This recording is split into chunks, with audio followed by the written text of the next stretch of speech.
Greenland உலகின் மிகப்பெரிய தீவு. வடக்கு துருவத்துக்கு அருகில் இருக்கும் இந்த இடம் பெரும்பாலும் பனியால் மூடப்பட்டிருக்கு. ஆனா இப்போது உலகம் முழுக்க இத பத்தி பேசுறாங்க. ஏன்னா அமெரிக்க அதிபர் இத வாங்கணும்னு சொல்றார். இது சரியா? யார் கண்டுபிடிச்சது? இப்போ யாருக்கு சொந்தம்? என்ன பிரச்சனை இருக்கு? மக்கள் என்ன நினைக்கிறாங்க? எல்லாம் எளிமையா பார்க்கலாம். இது ஒரு பெரிய பனித்தீவு. ஆனா காலநிலை மாற்றத்தால் கொஞ்சம் கொஞ்சமா பச்சையா ஆகிட்டு இருக்கு. முதல்ல வரலாறு. இங்கு ஆயிரக்கணக்கான வருஷங்களுக்கு முன்பே பழங்குடி மக்கள் வாழ்ந்தாங்க.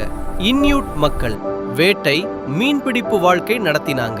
பிறகு 1000 வருஷங்களுக்கு முன்பு வடக்கு ஐரோப்பாவிலிருந்து வந்தவர்கள் வைக்கிங் போன்றவர்கள் இத முதல்ல கண்டுபிடிச்சாங்க. அவங்க பச்சை நிலம்னு பெயர் வச்சாங்க, மக்களை ஈர்க்கணும்னு. ஆனா பெரும்பாலும் பனிதான். பிறகு 300 வருஷங்களுக்கு முன்பு டென்மார்க் நாடு இத தன்னோடு சேர்த்துக்குச்சு. இப்போ இது டென்மார்க்கோட தன்னாட்சி பகுதி. அதாவது உள்ளூர் அரசு இருக்கு, ஆனா வெளி விவகாரம், பாதுகாப்பு எல்லாம் டென்மார்க் பார்த்துக்குது. 50,000க்கு கொஞ்சம் மேலதான் மக்கள் இருக்காங்க, பெரும்பாலும் கடற்கரை ஊர்களில். அங்கு வாழ்ற மக்கள் தான் முடிவெடுக்கணும். அமெரிக்கா ஏற்கனவே அங்கு ஒரு இராணுவ தளம் வச்சிருக்கு, ஆனா முழு உரிமை வேணும்னு சொல்றாங்க. கிரீன்லாந்து மக்கள் சொந்தமா முடிவு செய்ய உரிமை இருக்கு, சுதந்திரம் வேணும்னு சிலர் சொல்றாங்க. ஆனா இன்னும் நடக்கல. இப்போ என்ன பிரச்சனை? காலநிலை மாற்றம் பெரியது, பனி உருகுது, கடல் மட்டம் உயருது, புது கப்பல் பாதைகள் திறக்குது. இதனால அங்க இருக்கிற தாது பொருட்கள், ரேர் எர்த், லித்தியம் போன்றவை எளிதா எடுக்க முடியும். இது பேட்டரி, பசுமை எரிசக்திக்கு ரொம்ப முக்கியம். ரஷ்யா, சீனா போன்ற நாடுகள் ஆர்வம் காட்டுறாங்க. அமெரிக்கா இது நம்ம பாதுகாப்புக்கு முக்கியம், ரஷ்யா அல்லது சீனா எடுத்துக்கிட்டா பிரச்சனைன்னு சொல்றாங்க. அதனால வாங்கணும்னு வற்புறுத்துறாங்க.